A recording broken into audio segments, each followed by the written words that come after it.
Hi friends, मी विनोद स्वागत करतो तुमचं माझ्या युट्यूब चॅनलला ज्याचं नाव आहे व्ही ब्लॉग. आणि आज तुम्हाला मी दाखवणार आहे गगनगिरी मठ, जे की खोपोली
अरे बघ इकडे पण आले भिंतीच्या भरपूर तो बघा तिथे कॉर्नरला. कॉर्नरला पण थांबलाय, सापच साप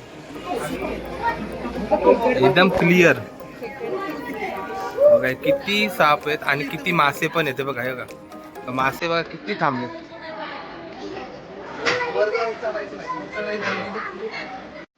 तर इकडे आतमध्ये ना सोमजाई मातेची मूर्ती आहे, चला तर ती पण बघूयात आपण.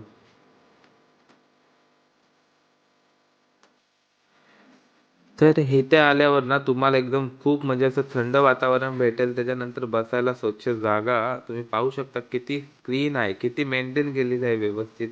इथे गगनगिरी महाराज जेव्हा तप करायचे तेव्हाचा फोटो आहे त्यांचा, ते डोळ्यामध्ये ठेवलेला आहे, तुम्ही बघू शकता. आणि पुढे गेल्यानंतर कासवाची एक मूर्ती आहे. पुढे गेलात तर त्याच्या समोरच गणपतीची मूर्ती आणि बाजूंना दोन देवींची मूर्ती आहे. जगाला शांततेचा मार्ग दाखवणारे तथागत गौतम बुद्ध यांची पण इथे मूर्ती आहे. मित्रांनो, व्हिडिओ थोडी स्लो होत आहे कारण की ज्यांना पण आहे ना इथे येऊ शकत नाही त्यांच्यासाठी मी पूर्णपणे व्हिडिओ बनवत आहे, म्हणजे काही स्किप नाही व्हायला पाहिजे त्याचा प्रयत्न करत आहे मी. तर तुम्ही पण व्हिडिओ बघा अशीच.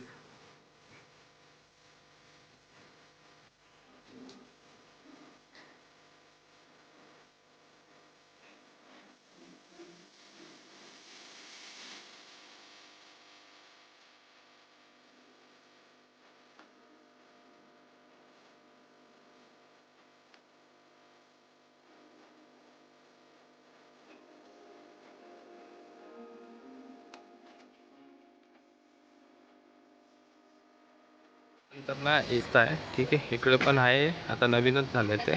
पण हा रस्ता आहे वरती जायला, ठीक आहे. आपण बघूयात गगनगिरी महाराज कुठे तप करायचे ते. आणि त्रिशा तर काय सगळ्यांच्या पुढे धावत, ते काय धावायलाच लागते एकदम. तिला काही टेन्शन नाही. मित्रांनो, तुम्हाला जर राहायचं असेल ना इकडे गगनगिरी मठामध्ये, तर बघा ही पण सोय केलेली आहे. याच्यामध्ये तुम्ही राहू शकता. इकडे तुम्ही चौकशी करू शकता, ठीक आहे. या मेन गेटामध्ये जाऊन ना तुम्ही चौकशी करू शकता, इथे राहू शकता. काय रेट आहे, काय कसं काय ते तुम्ही पाहू शकता. मला तर वाटते 500 रुपये एका पर्सनचे. तुम्ही 4-5 जण आले तरी एका रूममध्ये राहू शकता. एवढं चांगली सोय आहे. वगैरे सगळी सोय व्यवस्थित केलेली आहे त्यांनी. येऊ शकता. आणि एक महत्त्वाचं म्हणजे तुम्हाला निसर्गाच्या सानिध्यामध्ये राहायला भेटतंय, ही खूप मोठी गोष्ट आहे. आणि इथं आल्यानंतर तुम्हाला खरंच एवढी शांतता, एवढी स्वच्छता बघायला भेटेल मला वाटते दुसरीकडं बघायला भेटेल कदाचित, पण अशी इकडे पण खूप स्वच्छता वगैरे आहे आणि एकदम शांत वातावरण आहे. ठीक आहे. इकडे तुम्ही बघू शकता मित्रांनो, गुहा दर्शन. इकडे गुहा आहे आणि तिकडे जायला फक्त सकाळी 8 ते संध्याकाळी 5 वाजेपर्यंत तुम्ही जाऊ शकता. त्याच्यानंतर तिकडे जायला परमिशन नाहीये.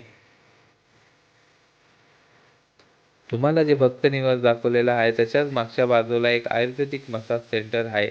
त्यांच्याकडे येऊन तुम्हाला जर काही हाडांचा त्रास असेल किंवा मसल पेन असेल तर तुम्ही त्यांच्याकडे येऊ शकता, त्यांना कॉन्टॅक्ट करू शकता आणि जी थेरपी आहे ती घेऊ शकता. इथे काही सूचना आहेत ते तुम्ही पॉज करून बघू शकता. आणि इथे तुम्ही बघू शकता गुरांसाठी पण किती सुंदर अशी व्यवस्था केलेली आहे.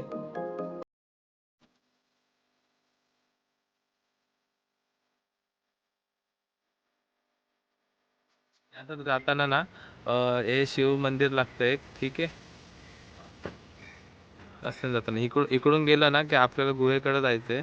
आणि हे ना हे इकडं आपल्याला जायचंय अजून, पण हे टायमिंग दिलंय दुपारी 12 ते सायंकाळी 4 पर्यंत हे बंद असतं. हे मी तुम्हाला दाखवतो, एंट्रीलाच होतं ते. ठीक आहे. इकडे बघू टाइम जसं होईल ना तसं आपण इकडे पण जाऊयात. हे बघ शिव मंदिर आहे. हे रस्त्याला जातात तर हे करू शकता तुम्ही, तर मोबाईल यूज नाही करू शकत म्हणून मी तुम्हाला बाहेरूनच दाखवतोय, ठीक आहे. एक गेट आहे, इथून एंट्री करा तुम्ही आणि मग इकडून वरती.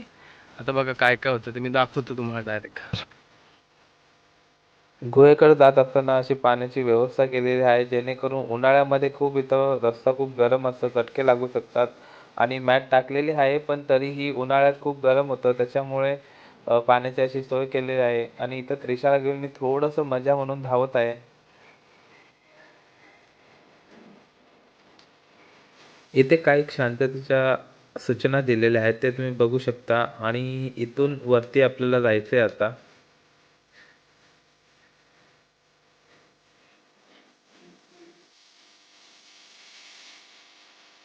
आता आपण गोव्याच्या खूप जवळ आलोय बघा, आपण तिथे जायचंय आता.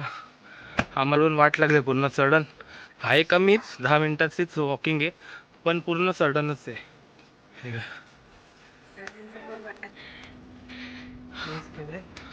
सब- हो, तुम्ही बघू शकता इथं हालत. ठीक आहे. आपण पोहोचलेलो, बस आपण पोहोचलेलो आहोत. ठीक आहे. इकडे तुम्ही माकडांना खाऊ वगैरे घालू नाही शकत, कारण का एरिया एकदम स्वच्छ ठेवायची आहे म्हणून. इकडे बघा माकडं आहेत, त्यांच्याशी मोबाईल वगैरे जरा जपूनच, ठीक आहे. त्यांना त्रास पण द्यायचा नाही.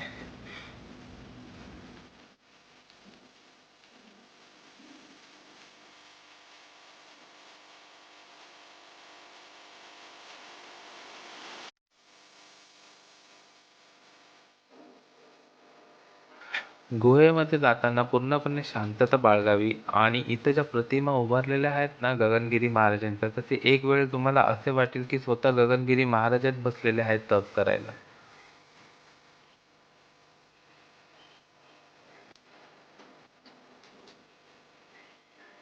इथे तुम्हाला बसायची सोय सुद्धा केलेली आहे. इथे बसून तुम्ही गगनगिरी महाराजांचे नामस्मरण पण करू शकता.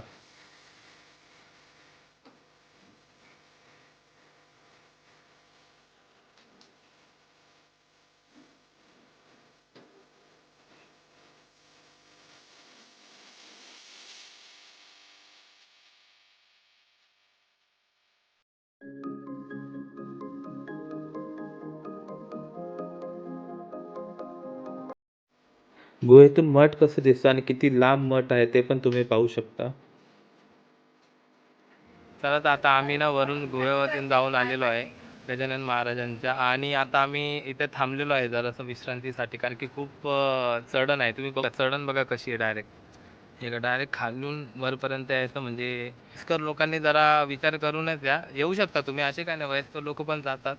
पण जर ज्यांना जास्त त्रास असेल ना त्यांनी जरासं अवॉइडच करा. खाली खाली पण चांगलं मठ आहे, तिथे बसा, विश्रांती करा. ठीक आहे, आम्ही इथं थांबलेलो आहे जरा निसर्गाच्या सान्निध्यात. चला मग भेटू पुढे, अजून काय काय होतं, अजून बरंच काय दाखवायचं तुम्हाला. तर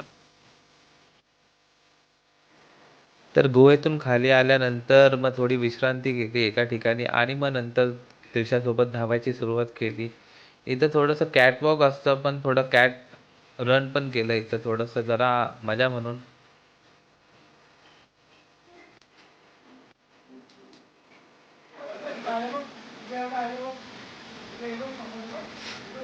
इथे त्रिशाची ओळख झाली एका बाबांसोबत, आणि ते तिला आहे ना माकड दाखव होते. माकड समोर होते पण ती वेगळ्या ठिकाणीच बघत होते, आणि जसं तिला दिसतं माकड तेव्हा तिची रिॲक्शन बघा. रिॲक्शन बघितली तू? रिॲक्शन घे तिची. काय दीदी? हा मंकी, बापरे. हे बघ छोट पिल्लू बसले बघ.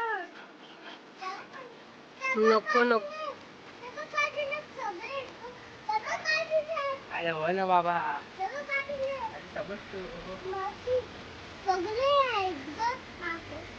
सगळं माकड आहे, माणूस पण नाही, सगळं माकड आहे. हं. ते नाव नको ते येतात अंगावर. वरती बघ.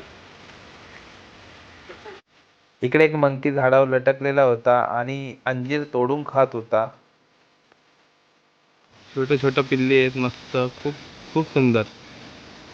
आत्ता तुम्हाला असं वाटेल की निसर्गामध्ये आलोय आपण.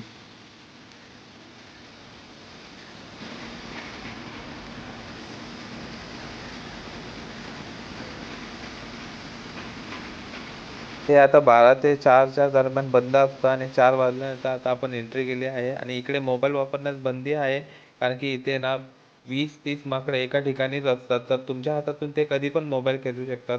आणि बघा इकडे एक बाबा आपले झाडू पण मारत आहेत. स्वच्छतेचं पूर्ण काळजी घेतली जात आहे इथे. इथे शुक्र, शनी, बुध सगळ्यांच्या मूर्त्या आहे, राहू, केतू सगळ्यांच्या मूर्ती तुम्ही पाहू शकता.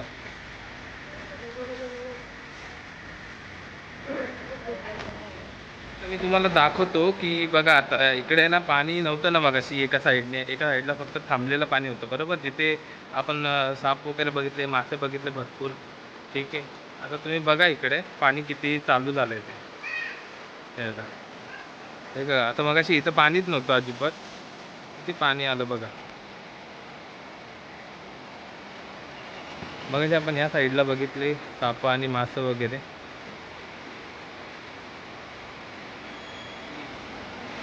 आणि हे पावसाळ्यामध्ये ना, पावसाळ्यामध्ये भरपूर पाणी असतं, भरपूर म्हणजे इथे वरपर्यंत पाणी असतं. हे काय इथे वरपर्यंत पाणी असतं. ठीक आहे, पूर्ण पायऱ्यांपर्यंत पाणी येतं, तर तिथे तेव्हा कोण जात नाही मग पुढे. ठीक आहे, आणि मगाशी आपण इकडेच साप बघितली तर.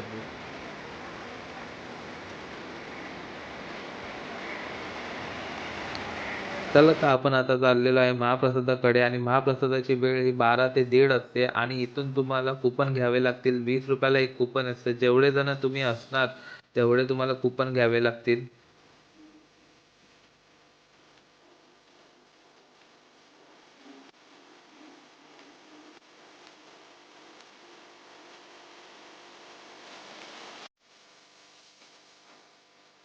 इकडे तुम्ही पाहू शकता महाप्रसादाला खूप गर्दी होती, आणि त्याच्यानंतर इकडे बसायची सोय पण उत्तम होती, आणि जे महाप्रसाद होता ना त्याची चव तर अतिशय उत्तम.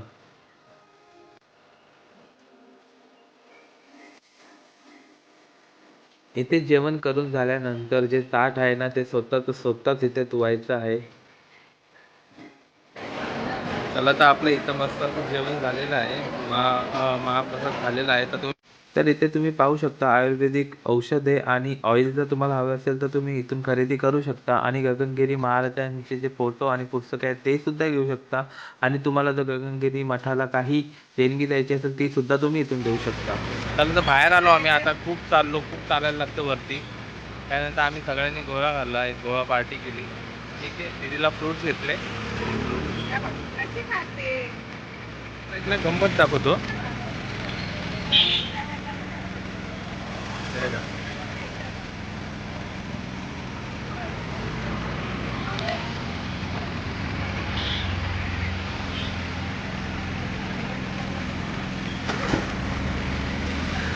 कुणी दिला त्याला काय माहित नाही, पण एकदम हातात घेऊन व्यवस्थित खात होता एकदम. चला तर मित्रांनो, हा व्लॉग मी इथंच एंड करतो. आता मला दाखवता येत होतं तेवढं मी दाखवलेलं आहे. जवळजवळ मी सगळंच जे प्लेस आहेत ते दाखवलेत तुम्हाला. ठीक आहे, तर तुम्हाला असेच जर नवीन नवीन ब्लॉग बघायचे असतील ना, तर माझ्या चॅनलला सबस्क्राईब करा आणि बेल आयकॉन ऑन करा. चला, तर हा ब्लॉग कसा वाटला तुम्हाला हे मला कमेंट करून सांगा बरं. ठीक आहे, चला, बाय बाय.